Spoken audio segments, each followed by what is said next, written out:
Hello, Lazaro. Hello, Alex. Welcome to the podcast. Thank you. Good to be here. It's great to have you. Should we begin? Of course.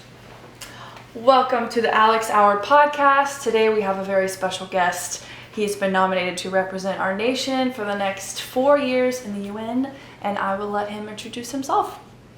Thank you, Alex. My name is Lazaro Alvarez, and I've been a representative of the United Nations for the past 3 years, specifically in the Human Rights Department, concerned with the freedom of religion. And why did you choose this path? Well, Alex, I found my purpose somewhat late in life. I'm originally from Cuba, where people aren't free to practice their religion openly. So I always felt that wasn't fair. And when I arrived to the United States, I was 20, and I quickly noticed that people were free to practice their religion. But if you had the wrong religion, you run into obstacles. And many of the structures and systems that are in place are designed in such a way that people without religion have no representation. And on top of that, I've also seen religion cause suffering to the people closest to me, so I felt I had to do something. Yeah, so what would you say your purpose is now? I would say my purpose is to help build a more humane, just, compassionate, and democratic society by using my intellect, adaptability, and learning capabilities to promote the spread of ethics based on human reason, experience, and reliable knowledge that judges the consequences of human action by the well-being of life on Earth. So I guess you could say your purpose is related to your values and interests. What about your goals back then? Well, yes, I value reason, freedom, critical thinking, and skepticism, and I think I can help promote these things.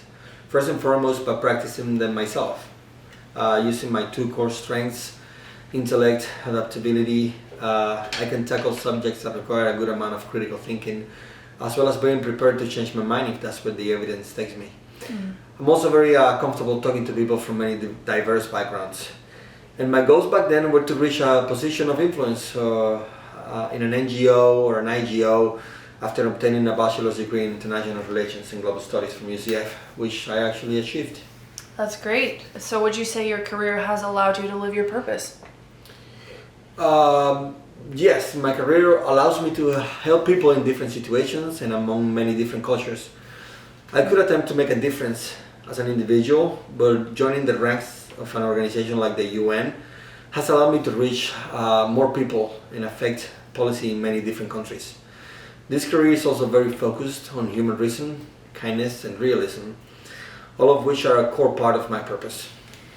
Okay, so tell me about how you got here. For listeners that might want to follow your steps, what was that path like? Let's start with academics. Tell me about the process, cost of education, etc. Well, first I obtained an IA degree from Valencia College. This was an important first step for me because it guaranteed my acceptance into UCF. And while I was in Valencia, I learned to design a pathway to achieve my degree. It helped me find my purpose and create a plan to get there. The new student experience class helped me put a lot of this on paper and draw a clear, realistic path to success. And it helped me find the information I needed to take those first steps. Valencia helped me a lot. Distance learning was a very important feature for me since I was working full-time at the time, and learning from home allowed me to do that. But it was a completely new experience, especially for someone who didn't grow up with computers or internet, and it was very challenging. Wow. And it wasn't cheap. It required a lot of effort. Valencia ended up costing around $9,180 with books and tuition and all included, but that was for the 60 credits for my AA degree that translated into around $103 per credit. And UCF was around $13,750 for the other 60 credits, which was $170 per credit to get my bachelor's. Luckily at that point, me and my wife were working full time and we were able to pay for my studies outright without getting into debt. Wow, that's great. And was that all the education, or did you have to take anything else? No, I did finish my master's 2 years after, and it was around $15,745, which was $227 per credit, but I did use a student loan for that one, Okay. since I was doing an internship an internship at the Council of Foreign Relations at the time, so I couldn't work as much. And can you go into more detail about that? Did you have to take a lot of internships, any certifications or licensures that you needed? Yes. So I had to take 2 internships. Okay. They were both in the Council of Foreign Relations. The first one was an internship in European Studies as a researcher, and the second one was in geoeconomics as an analyst.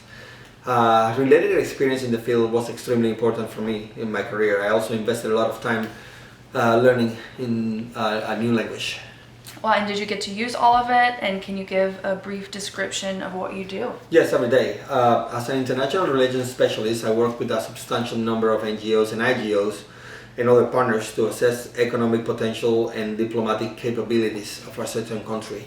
I also help provide advice on a diverse range of policy issues related to a specific agenda, and I help develop long-term economic, diplomatic, and human rights policies.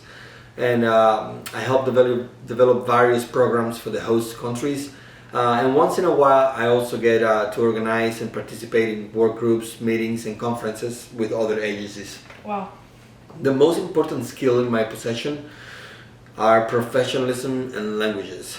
Being able to communicate at a high level in UN official languages, which are French and English, is extremely important. I also must have a knowledge of a wide range of humanitarian assistance, emergency relief, and related human rights issues, and being able to demonstrate a conceptual capacity to include the ability to analyze and articulate and the humanitarian dimensions of complex issues that require a coordinated UN response. And to demonstrate problem-solving skills and judgment in applying technical expertise to resolve a wide range of complex issues. Knowledge of regions, countries, including political and economic social dimensions, having the ability to negotiate and to influence others to reach an agreement. All of this and so much more. That's a lot. It was, but it was worth it. Today I get to help people live a better life. I get to travel the world, and I live a full and accomplished life.